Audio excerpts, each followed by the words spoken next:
All right, kids, I think we are ready to get started here. Hello, Matt over at SFREP. Glad you could join me here on a very hot day. I hope it's a little bit cooler where you are. It's like 94 right now here in Charlotte. So it's been a hot summer.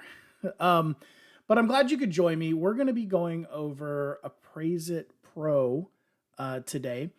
And I know I've spoken to a lot of you and you hear me, it's like a broken record. It's time to start migrating over to Appraise-It Pro from Appraise-It Classic. It's better that you do it now and start getting familiar with it with the UAD 2.6 before you have to start doing reports in the UAD 3.6 format, because that is coming September 8th. September 8th, they're going to start issuing UAD 3.6 dynamic reports. Now, you probably won't get a lot of them at first, but you might start getting them if you tell them, your lenders and your AMCs that you're ready. It's going to start ramping up as we get into the early part of 2026. So now's the time to learn how to use Appraise-It Pro. It's a great program. It's actually better and easier than Appraise-It Classic. Trust me. I know that you guys know Appraise-It Classic really well, but Appraise-It Pro is going to be a pretty easy transition for you. And once you start learning and using Appraise-It Pro, you're going to be ready for that transition over to UAD 3.6. And we'll go over that and I'll show you that here in a little bit, kind of when we're done. But what we're going to do today is we're going to learn how to use Appraise-It Pro. All right. This is really geared towards those of you who are moving over from Appraise-It Classic. But if you're moving over from another software type, Alamode, ACI, Bradford, this will be helpful for you as well. Okay. Now, if you have any questions while we're doing this, please feel free to use the chat. Right now, by default, if you're on a desktop, it should be over there on the right-hand side. However, at the bottom of the window, if you're on a laptop or a desktop, there is going to be a little bar, especially when you move over the video. There'll be a bracket icon. If you click on that, it's going to make the video go full screen. However, that's going to make the chat go away. So be careful doing that. What I recommend is use the elongated rectangle. That's going to put YouTube into theater mode. and it'll be easier for you to see everything as we go over it. But definitely use that chat. I'll check it periodically. I got it right here in front of me. If you have any questions, let me know and I'll answer them for you. If you're watching this video after the fact, well, what you can do is you can just feel free to email me, training@sfrep.com. I'll be happy to answer any questions that you might have. And of course, don't forget, you can always call or email or chat with our tech support directly. Their telephone number is 800-644-4051. You can also use that to talk to our sales and customer service. And their email is just simply tech@sfrep.com. Go ahead and contact them if you have any questions that need an immediate answer or if you need to be shown something. But if you've got just some general questions, I'll be happy to help you out with them. No problem at all there. All right, so let's take a look at Appraise-It Pro. Now, you'll notice here that I have both Appraise-It Pro and Appraise-It Classic on my computer right now at the same time, and I can run either one of them. So don't feel like you have to make that break to Appraise-It Pro and that's it. You can run Appraise-It Pro and Appraise-It Classic side by side on your computer at the same time. And when you install Appraise-It Pro, what I recommend you do is leave Appraise-It Pro open overnight for 1 or 2 nights. What it's going to do, it's going to go through all of your Appraise-It Classic and it's going to convert all your databases over, and it's going to go through and index all of your reports so that you have access to those. One of the cool things about Appraise-It Pro is when we make this transition to U83.6, you're going to have access to all of your old reports and your old report types all in the same program. You're not going to have a separate new program that you're going to have to learn. So I'm just going to go ahead and pull up Appraise-It Pro here. And this is it. When you first run Appraise-It Pro, it's going to look very familiar to you because if you use Microsoft Office at all, this will look very familiar. We developed and rewrote Appraise-It Pro, not using any of the code from Appraise-It Classic. It's an all new clean sheet design and program. And we designed it and we programmed it in Microsoft's primary development environment. Same development environment that they use to program Microsoft Office. That's why it looks very similar to Microsoft Office. So when you first start the program, you're going to be in this area called Microsoft and our developers call it the backstage. I kind of like to call it a super file menu because that's essentially what it is. It's the new version of what would have been the file menu in Appraise-It Classic or whatever software you're moving over from. And you're going to be in this section right here on the left-hand side. You see it's highlighted in blue. This is the welcome area. This is where we're going to put things that we want you to know and that we want to communicate with you, but we don't want to send an email out or we don't want to, call you or anything like that. So it's never going to have flashy pictures and videos and marketing stuff. And it's just so we can make you aware of things. And as you open up Appraise-It Pro, it'll check on the web to see if there's any updates to this, and then it'll show it to you. Now your menu's over here on the left-hand side. You'll notice there's this little circle with the arrow. If I click on that, it's going to take me back to the main editing area of Appraise-It Pro. I don't have a report open right now, obviously, so it's all blank. But to get back to that backstage area, I'm going to click on the file menu. You'll notice that the file menu over here has this little black background to kind of set it apart. And that's because when you click on it, it's going to take you back over to this backstage area. Now, this is your menu on the left-hand side in the dark gray bar. We've got welcome, new, open, search settings. Then we have some selections here that are grayed out right now because I don't have a report open. These selections here are duplicated in the editing area under the home menu. Hold on. I don't want to minimize that. On the home menu, so I'm not really going to go over them, but right now, just know they're grayed out because I don't have a report open at the moment. And then finally, there's a new window and exit. Exit's very self-explanatory. You click on it, it's going to close the program. Does the same thing as the red X in the upper right-hand corner. But new window is kind of cool. This is something you couldn't do in Appraise-It Classic. You will be able to open up as many instances of Appraise-It Pro as you would like. So if you want to have like 2 instances open with 2 different report files, knock yourself out. You can most certainly do that, and you can copy and paste between them. So it can be really helpful, especially if you have multiple monitors where you can open up multiple instances of Appraise-It Pro. So that's what that little new window does. So the first place that we're going to go is going to be new. And this is where you will pick the report type that you want to start a report in. And you can scroll down here. There's a ton of different report types. They're all basically organized using these little carrots here. So you can see if I click on the carrot for the condominium, that will come out of here. Now, if I never do condominium reports, then I can just close that little carrot and it goes away.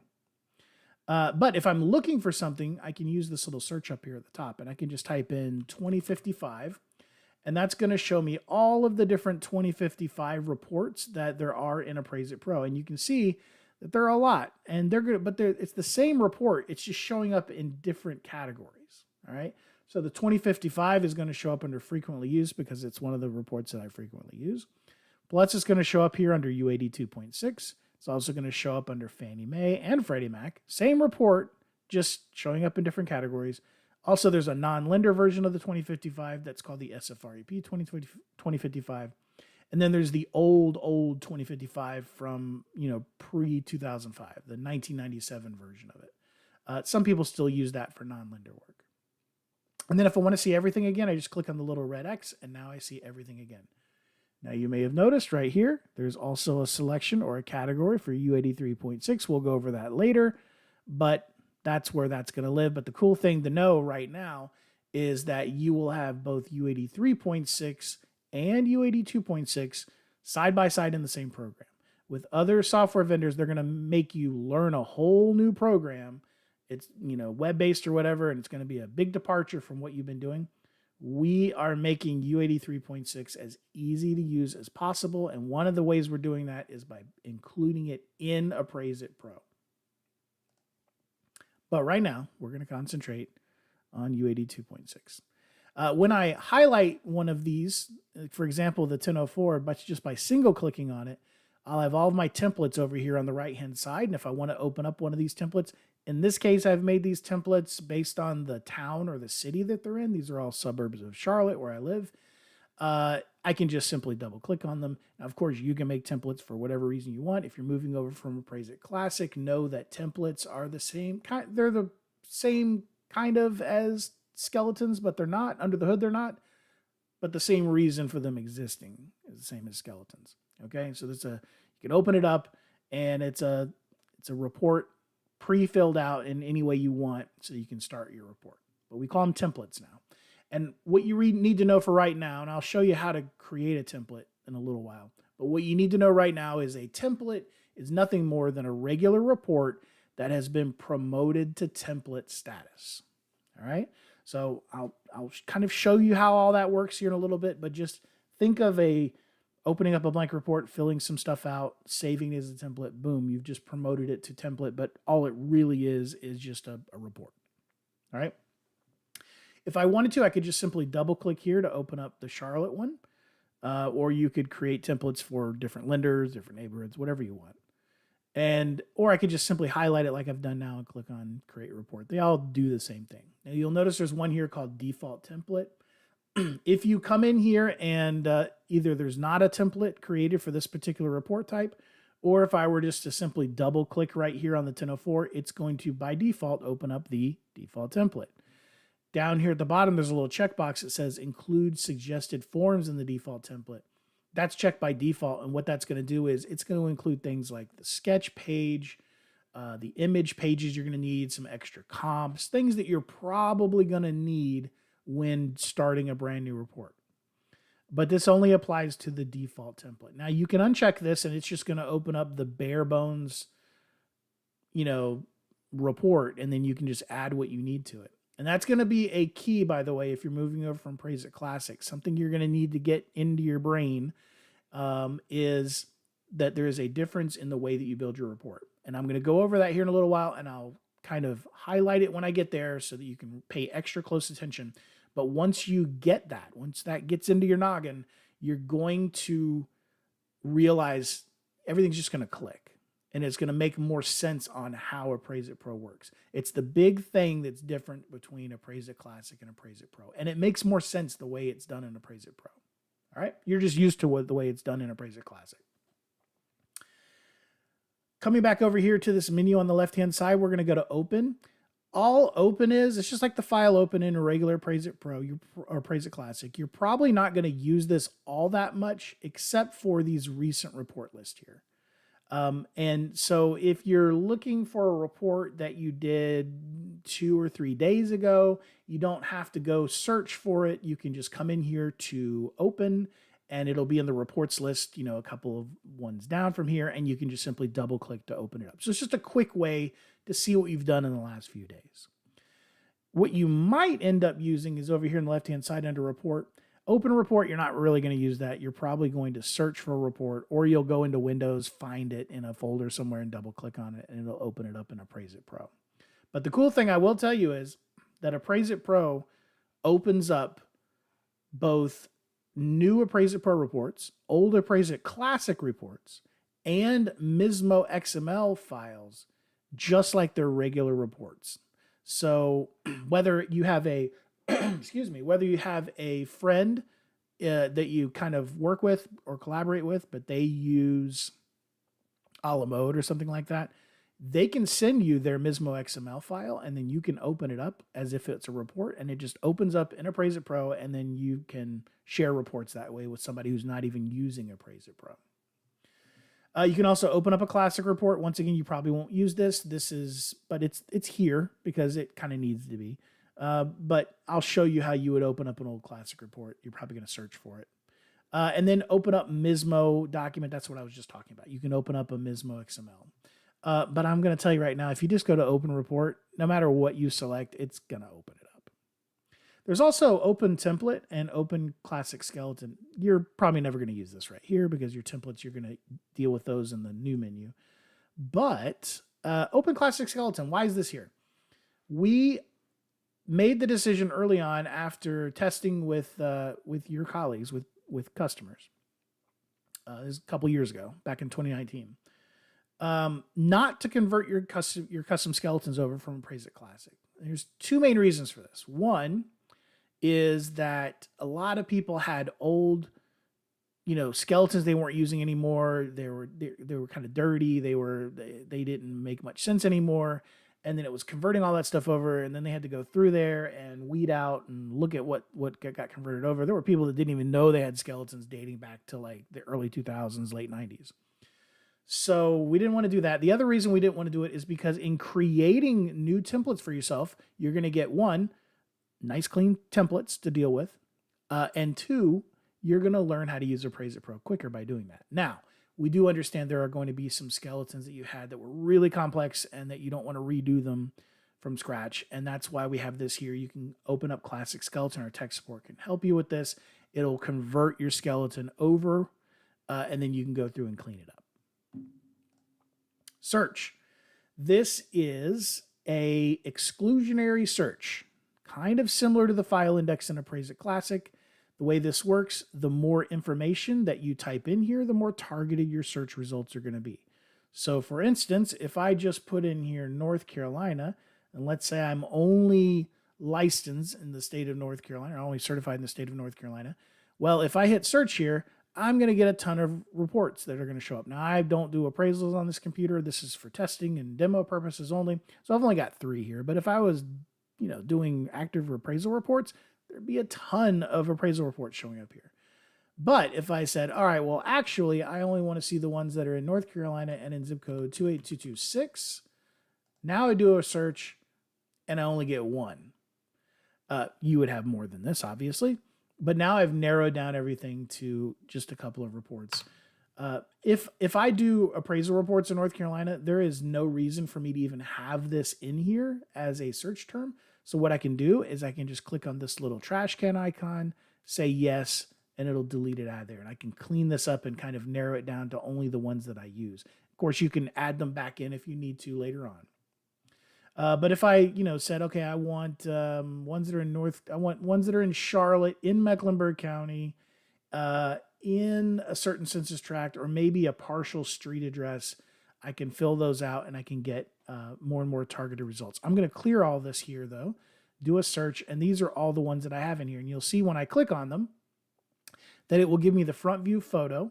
It'll also give me some pertinent details so that I know that this is the right property that I want, and then I can just double click on it to open it up, or I can click on Open Report down here at the bottom. But if I keep looking through here, I can also scroll over to the right-hand side, and I can see all the different data that is contained in the database here about these addresses. So if I really want to kind of look at, let's say, the legal description or the assessor's parcel number to find something, I can do that. I can also, just like in Excel, I can say, okay, I want to sort by that particular header, or I want to come back over here and I want to sort it by file number or by form. You can do all that kind of different stuff in the results grid here. And then once you know what you want, you double click on it to open it up. Real simple. And finally, there's settings. Settings, if you are a tinkerer, you might want to come in here and you can tinker with stuff and kind of customize Appraise-It Pro so that it looks and feels the way that you want it.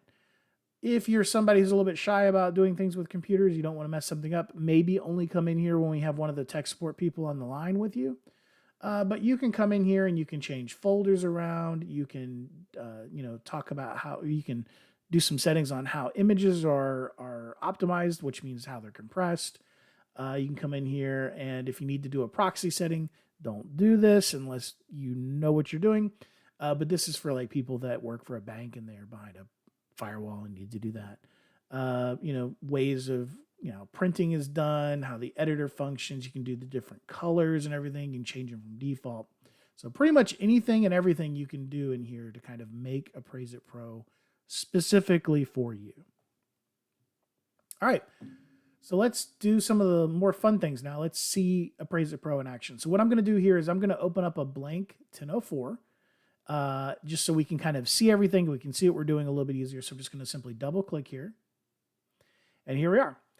Now, this will look very familiar with you, whether you're coming over from another software package or if you're coming over from Appraise-It Classic. This is going to look very, very familiar because we've all kind of figured this stuff out at this point. It's what's called what you see is what you get, WYSIWYG, meaning that this is a graphical representation of the printed form and you're typing into it. You can think of it like you're typing with a digital typewriter onto digital paper. All right. So this looks just like it did with the exception of the colors, and we'll go over that in a minute. But this is basically the exact same thing that you had in Appraise-It Classic or in a la mode or ACI or wherever you're moving over from. Now, there are 4 panels. When you came over from Appraise-It Classic, there was only one. There was that UAD helper panel. Now there are 4 panels. There's the report panel, the validator, responses, and format. Now, what I'm going to tell you right now about the report panel is that this is the table of contents of the report. We're going to come back to this in just a second. And when we do, that is where the main thing that you need to understand about Appraise-It Pro when you're coming over from Classic resides. We're going to be talking about it when we get to the report panel. I'm going to skip ahead a little bit. We're going to go to the validator. There are 2 types of validations. There's real-time validation that's always happening as you're typing out. And the easiest way to see that is up here in the state field. If I type in NC, tab out of it, it's happy, nothing happens. But if I come in here and I got a fat finger, or I think I'm in Canada, and I type in BC, it turns red because that's a Canadian province. It is not a U.S. state. If I'm way down here, let's say in the grid, and I glance over here to the validator and I notice that there's a hard stop here with the little red stop sign with the X, well, what I can do is I can double click on that and it'll jump me back to where that error was and I can correct it. So I can just put in NC, tab out. Now the red field is gone and the validator is happy. That's gone away. Now that's going to kind of do validation on things like, are you doing the right UAD formatting? Because unlike a lot of UAD software packages out there, we let you type directly into the field because we all know what the formatting is for UAD now. So you can just type it directly into the field. But of course, you can still use the format panel. We'll go over that in a minute. But if you get something wrong, it will turn it red and you'll get the little red stop signs over here and you'll know what you did wrong. Something to keep in mind is the rule set. there are two rule sets. There's UCDP and FHA. UCDP is the regular U82.6. That's what you're going to mostly use. But if you're doing an FHA report, you're going to want to select FHA for your rule set. They are almost identical. There are only some small little differences. I forget what they are at the moment. But it's going to remember this last selection. So when you open up a report, always go back here and double check what rule set you're using, whether it's UCDP or FHA. If you select the wrong one, it's not the end of the world. Like I said, they're very, very similar to each other. But make sure you're using the correct pull down here. And then finally, when you're done with the report, you're going to click on the validate button, and that is going to do a real-time, or it's going to do a comprehensive validation of your report. You're not going to want to hit this until you're done, because otherwise you're going to get a lot of errors, and it's going to want you to, be yelling at you to go back and fix those. So to avoid that happening, write your report first, then come back over here before you deliver it and click on validate. If you forget to do that, it's not a big deal, because when you create your report, it's going to prompt you to validate anyway. But you can do it before you get to that point. Up here is responses. If you're moving over from Appraise-It Classic, this is going to be kind of like where your F keys were. We don't have the F key bar up here at the top any longer, but that's because they all reside here. And the best way for me to show you those responses is in the city field. I've already done a bunch of them. So I've already created them here. I'm going to put another one in here. I'm going to call this one Cramerton. So Cramerton, suburb of Charlotte. And if I want to add it to this list, I can just type it into the field and then click on Manage Responses. It's already been filled in. I could also just click on Manage Responses with nothing in the field and then type in Cramerton here if I wanted to. I can give it a title, but that's not necessary for something like the city because there's just a 1-word or a 2-word content there. So there's no reason to give it a title. The title would more be for if you were putting in a couple of paragraphs for a response in a multi-line field. Well, then you're going to need to summarize it and give it a little title there. Now, if I hit save here, it's going to add it to the list without an F key. But if I want, I can assign it an F key, kind of like how I did in Appraise-It Classic. So I can use this little pull down. I can select F11, hit save. And now Cramerton has F11 assigned to it. Now I'm going to close out. And now I want to use Cramerton. So I've typed in my address. I come over here. How do I use Cramerton, that particular response? A couple of ways I can do it. I can double click on it to fill it in with my mouse. Or if I want to stay on the keyboard, I'm trying to burn through this thing as quickly as possible. I don't want to use my mouse. I have a couple of options. I can hit F2, just like you did in Appraise-It Classic. And then I can select it from the list. There's Cramerton. Or I've assigned it an F key. I can just hit the F11 key on my keyboard. Bam, it fills in Cramerton. Or you can do my favorite way, which is using autofill. This is very similar to the address field, the address box in a web browser. There's actually a couple of things that are very similar to web browsers in this, and I'll go over those. But if I want to type in, or if I want to do Cramerton, what I can do is I can type in C. Now, at this point, it's going to fill in Concord. It's going in alphabetical order there. But I'm going to do R, and now it knows I mean Cramerton, and I can just tab out. I can do the same thing with any of those others. If I wanted to do Dallas, which not Dallas, Texas, Dallas, North Carolina, type in D, and it knows I mean Dallas, and then I tab out, and then there you go. Now I can do, in, it's going to fill in North Carolina because I've got that over here as well. Real simple. And you can have as many of these as you want. I wouldn't do a ton of them, but you're welcome to if you want, like for certain things, like for zip code. Don't put every zip code in there. That's just going to be a nightmare to try to go through, but you can if you want.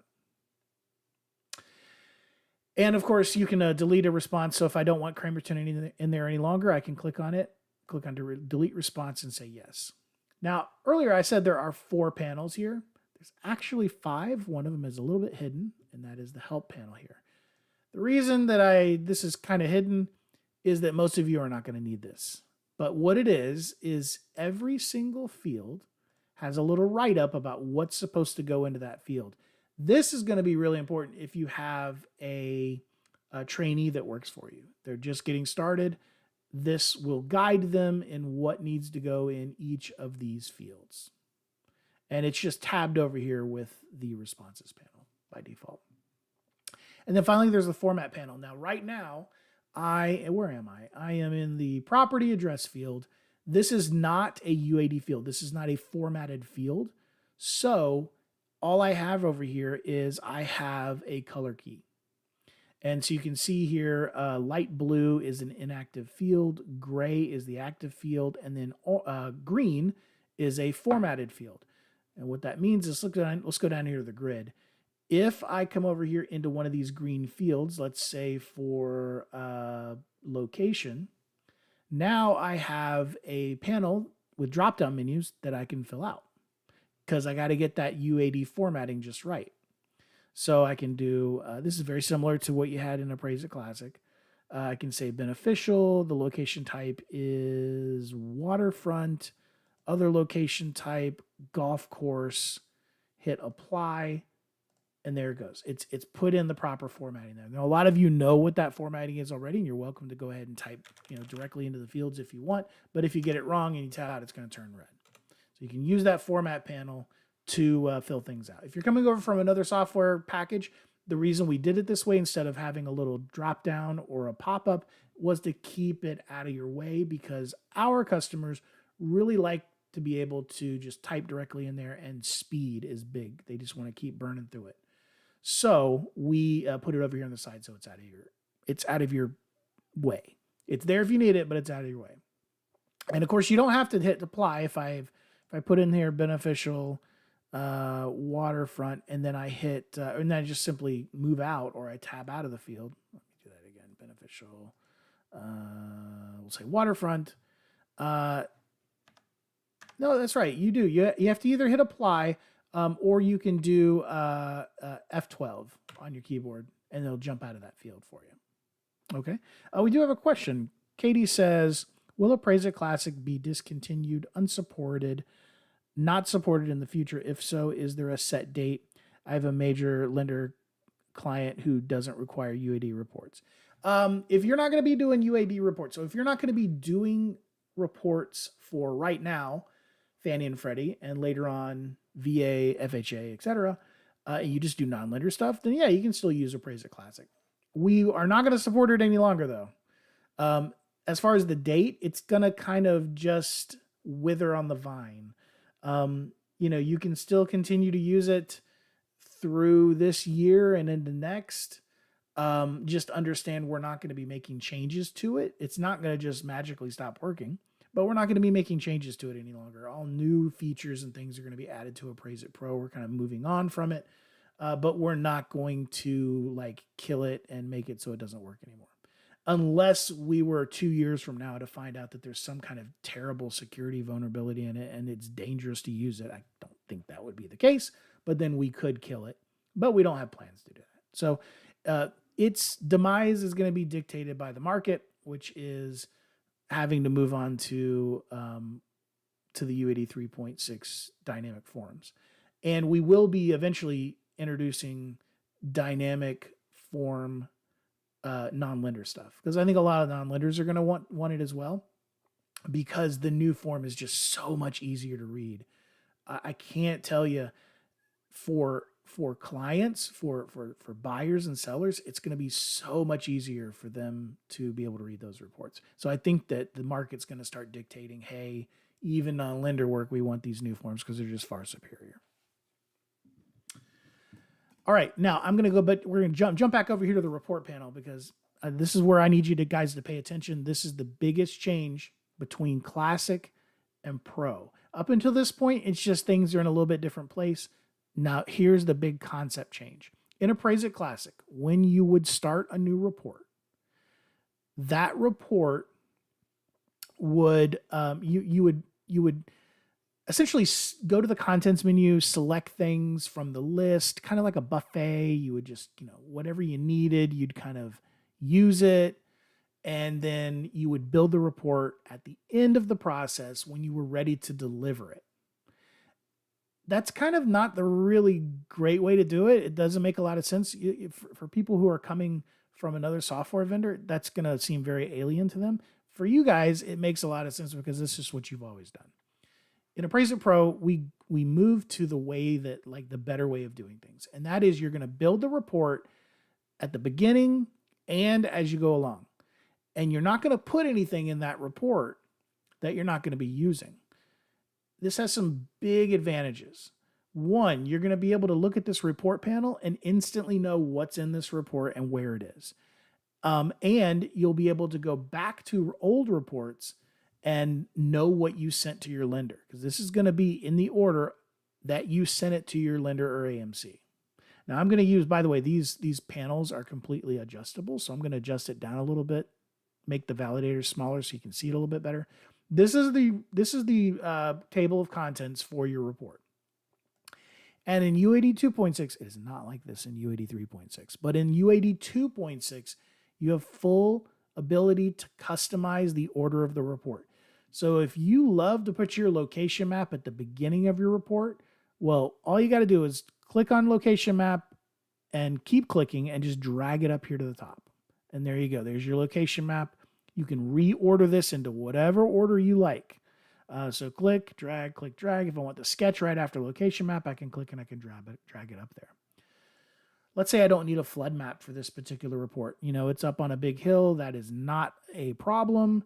So I don't want a flood map in here. And if you're not going to be using a flood map, remove it from your report.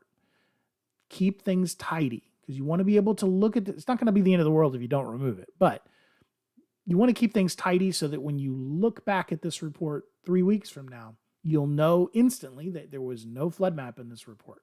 So if a lender comes to you and says, hey, you didn't put a flood map in the report, you'll be able to come back in here and go, oh yeah, you're right, I didn't, because it's not there. So right now, if I double click on flood map, you'll see, hey, it's empty.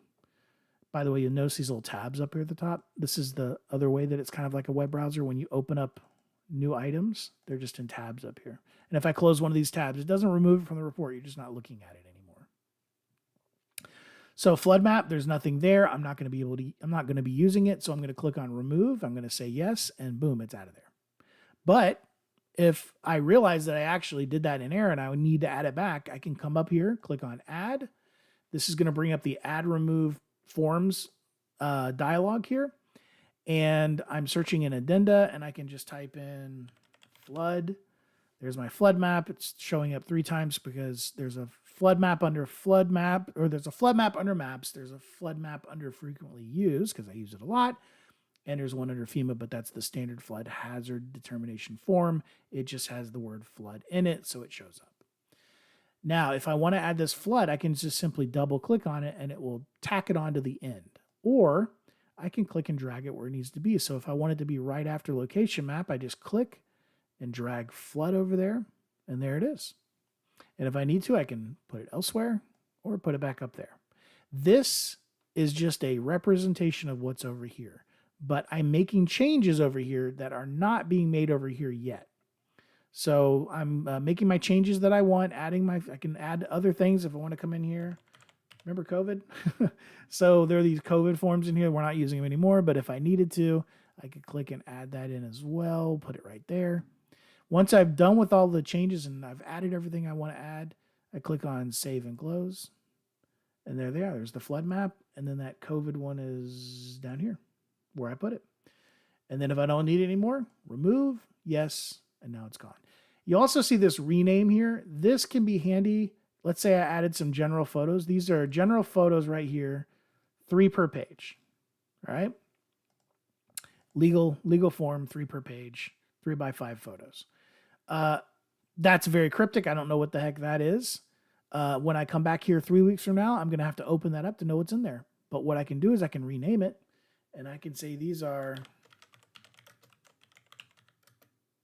I can say garage photos X3. That's telling me just in my own parlance that these are garage photos and there's 3 of them. And now every time when I come back in here, I'll know that those are garage photos without even have to open it up. All right. That's pretty much it on the, there's one other thing I do want to show you, because I love this. This is one of my favorite things. There are easy ways to add, like, let's say extra comps in there.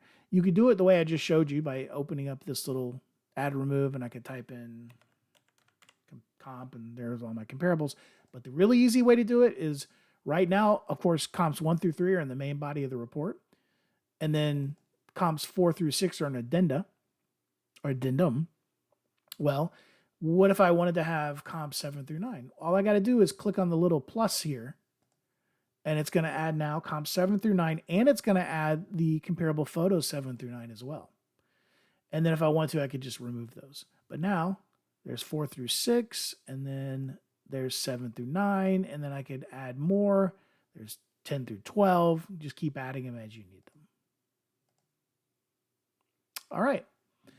And then there was one other thing I wanted to show you. Oh, this is also one of my favorite. There's a lot of stuff I love about this program, but one of the other things I wanted to show you is automatic shrinking text. It can be super helpful. I'm going to show it to you up here in the city field. So we'll just say Dallas. We'll do it twice. All right. There's Dallas 3 times. Not going to be able to fit a 4th one in there, but it's got a trick up its sleeve. It's going to start just shrinking the text down oh so slightly. I can even fit, because it does that, I can fit what? 1, 2, 3, 4, 5 of them in there instead of just 1.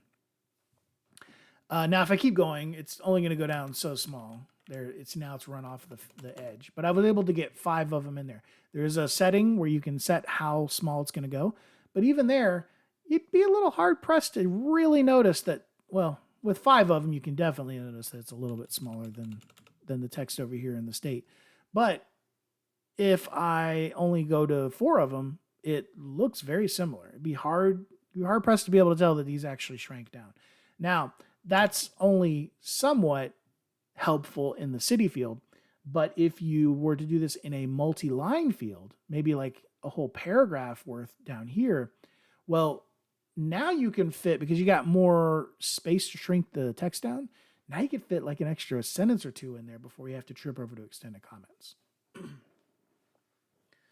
Couple of things I want to show you before we I want to show you real quickly the UAD 3.6 interface that's in Appraise-It Pro, because this version of Appraise-It Pro that I have on here, which is version 3.5, has it built in already. And I'll tell you how you can play around with it as well. Lower right-hand corner, all services online. This is real time. As long as you're connected to the internet, this is going to be real time. Right now it's saying we're not having any problems, but let's say that flood maps went down. Well, this would turn red, and then it would say flood maps. And if you clicked on it, it would say flood maps degraded, or it would say flood maps down. You can tap on that, click on that, and it will open up a web page, which you can go to if you don't even have Appraise-It Pro, which is status.sfrep.com, and it will give you information about any problems that we're having. Right now we have none, so there's 24 services that are up. If there was a problem, it would be yellow or red. Yellow would be degraded service, red would be down.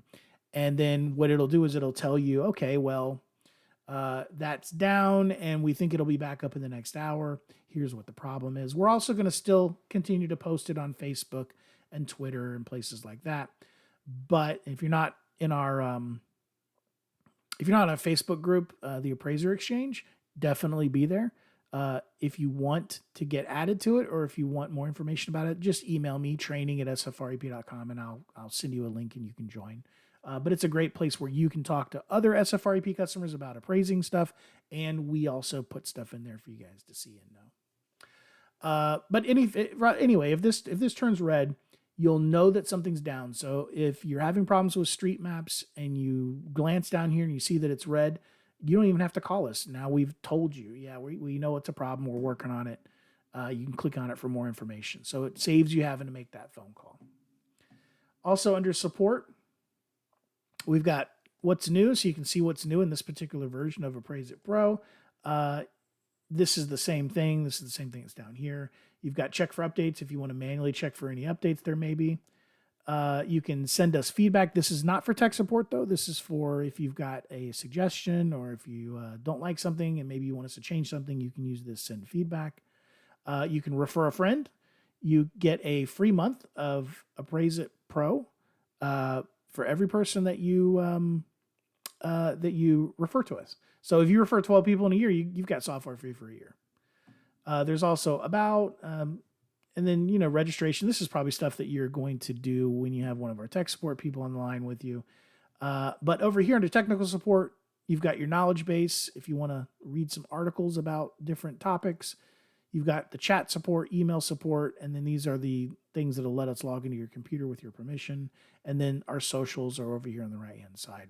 We finally fixed the Twitter icon so that it now says X. Since they changed their name, what, 2 years ago? So now when you get the new version of Appraise-It Pro, it's going to say X. By the way, SFREP blog, I took this over, and I encourage you to go look at it. If you want, you can go to blog.sfrep.com, and we write articles that would be interesting to you. You can just click on these, and you can read through these articles. So hopefully they're things that are nice and helpful for you. And we promote it in the electronic newsletter that we send out as well. And of course, YouTube. Don't forget about YouTube. If you want to watch any of our past webinars, or if you want to rewatch this webinar, you just go to our YouTube page, which is youtube.com/SFREP, click on live, and you can view all of our back webinars. Okay. All right. Let's now shift gears. Oh, I forgot to tell you about how to do a template. When you open up a blank regular report, make your changes that you want, whether that's, building it out over here in the order that you like, pre-filling out some information, putting some images in there. If I come down here to images, double click here, we'll put a house photo in there. There you go. And then you can put, my different pictures in here. So if I wanted to preload that stuff, all I got to do when I'm done and I want to make it a template is come over here to Save As, and I'm going to select Save as Template instead of Save as Report. That's it. And then it'll show up in that list over on File New. All right, let's get out of here. We're going to shift gears here, and I'm going to show you the new UAD 3.6 in Appraise-It Pro. Hold on, we got a question here from Rebecca. Can you show us how to reconcile our value after we have completed the grid if we do not intend to do it based on net or gross adjustments? That is an appraisal related question that I am not going to be the best person to ask that for. So I'm going to have you do two things, Rebecca. I'm not an appraiser, and I'm a words guy. So what I'm going to have you do is fire off that in an email to me, or contact our tech support. And they will be able to show you that. Marty is the math guy, and he will be able to show you that a whole lot better than I can. You can contact them directly via email, tech@sfrep.com, or you can call them 800-644-4051. I will 100% tell you when I am not the person to ask that to. I'll answer almost any questions, but that's just not, I'm not a numbers guy. I'm really not. So I don't want to give you incorrect information. I'm going to have tech support show you that. Okay. Shifting gears here.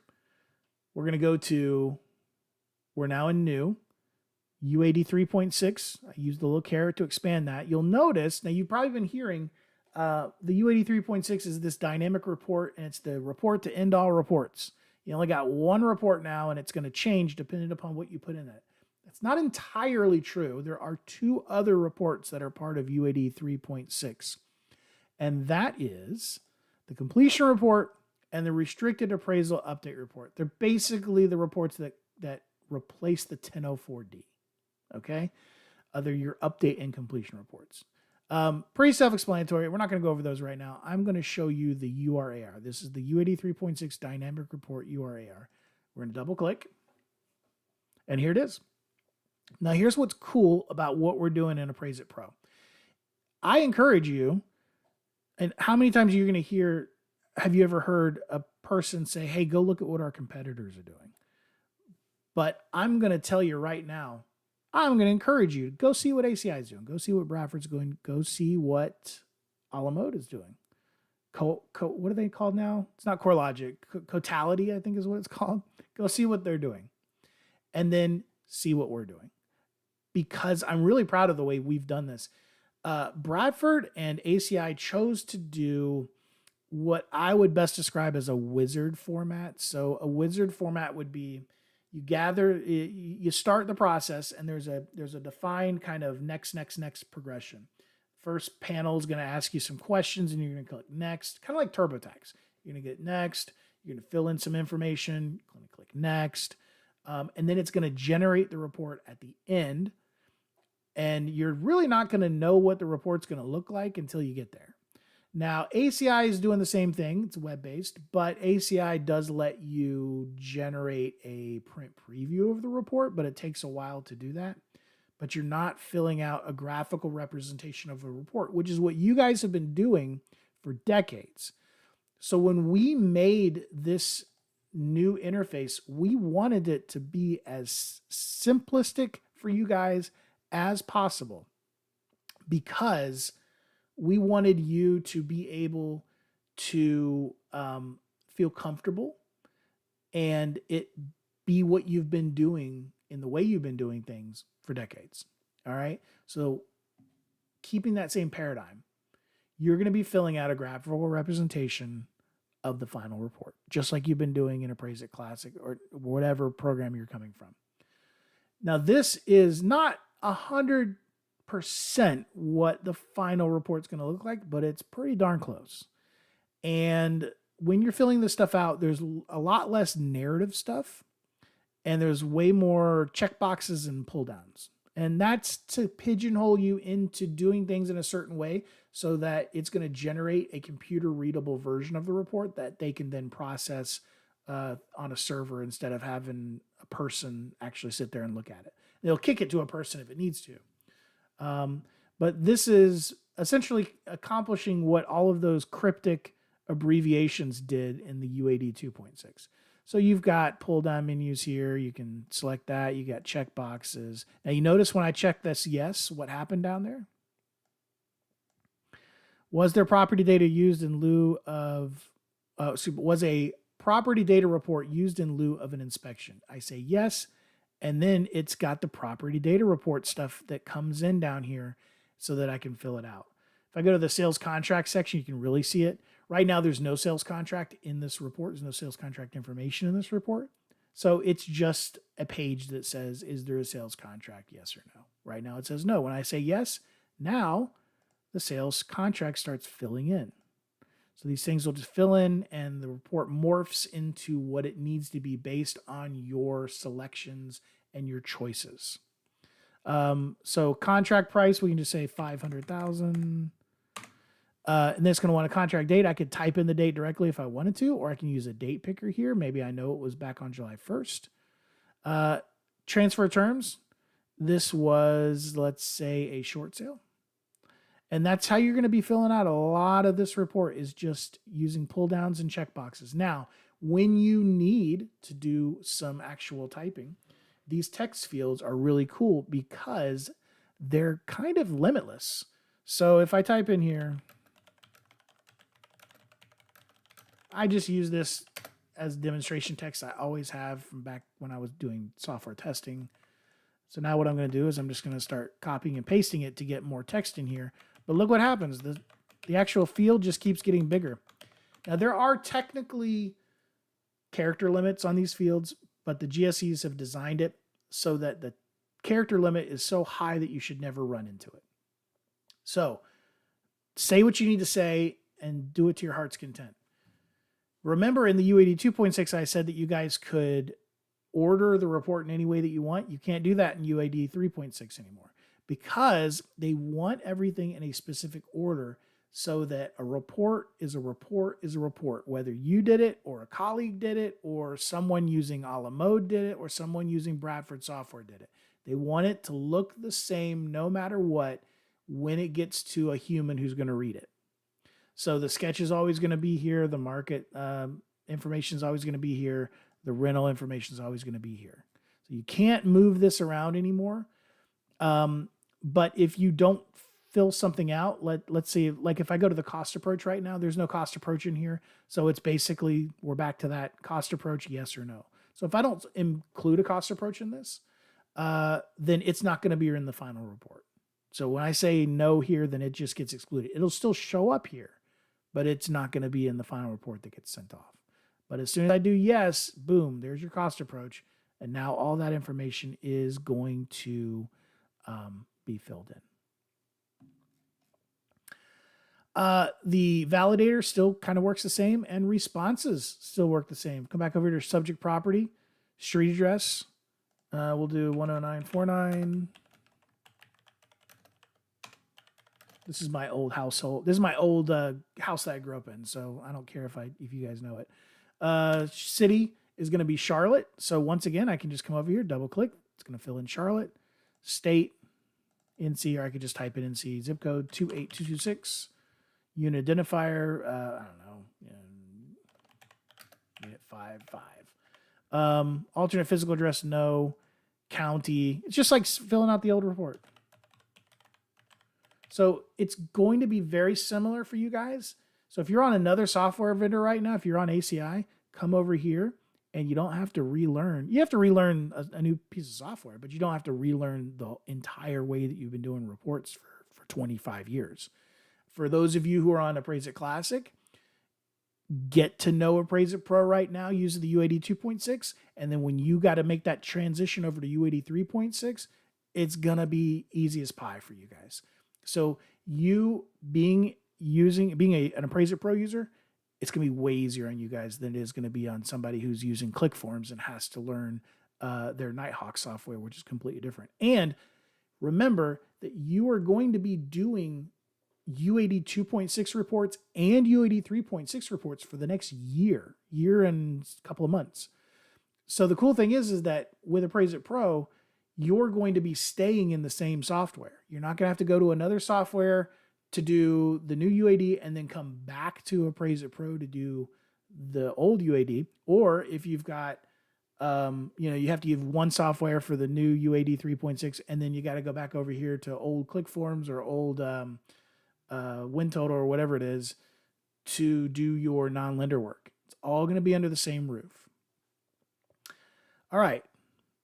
That's going to be it. Let's see. Rebecca said, you know how to do it on paper. Just wanted to see. Yeah, I think so, Rebecca. But once again, I'm going to let you know when I'm out of my element, and I would contact tech support or email it to me, and I'll get you an answer from the people that know better than me. They're like our forms designer. They're going to be better at that than I am. Rebecca also said, I'm reading this on my phone. It's so small. I'm going to pull it up here. My eyes are not what they used to be. Will those managed responses transfer over from 2.6, or do we create new managed responses in 3.6? Nope, they transfer over where they can. As a matter of fact, important thing to know, in Appraise-It Pro, you will be able to clone old reports, whether they're UAD 3.6 reports or UAD 2.6 reports, and you'll be able to import information from both UAD 2.6 and the new UAD 3.6. Now, if you are cloning an old report, an old 2.6 report, or you're importing information, you're not going to be happy with what comes over because there's not a lot of overlap there. That's a very small Venn diagram of things that can go from 2.6 to 3.6. But once you've got a bunch of these 3.6 reports under your belt, you'll be able to, grab information from an old one and bring it over. You'll be able to clone an old report. We're going to totally let you do that.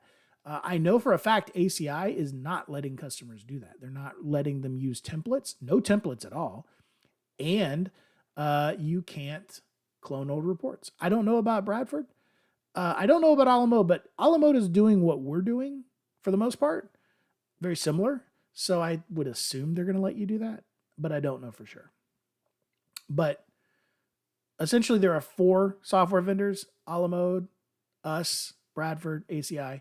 Bradford and ACI chose to go one route with a web-based version that is a completely new program. Us and Alamode chose to build it into our existing software. Any other questions? Please get them in right now in the chat. Otherwise, I will be happy to answer any questions that you guys might have later on. If you're watching this, if you're watching a replay of this on YouTube, you can email me tech@sfrep.com. Or, of course, if you need an immediate response, call us up, 800-644-4051. That's 800-644-4051. And I'll tell you what I'll do for you guys. I'm not going to put it up on screen because if I do, then I'm going to start getting a bunch of spam calls. But I'm going to give you guys my direct number. And if you're coming over from another software vendor, how many of them are going to give you their direct office number? Now, I will tell you, there's going to be a caveat here. If you call me, I may not answer because I'm often editing video and I turn my ringer off. Or if it's after hours, I'm not going to answer. However, we have I'm in my house. We work from home, just like most of you do. we have a fancy voice over IP phone system that we use, and it allows us to text. So I'm going to give you get your pen and paper ready. I'm going to give you my direct number. I would say go ahead and text me. That's going to be the best way to get in touch with me. But if you need to call. My number is area code 828-919-9082.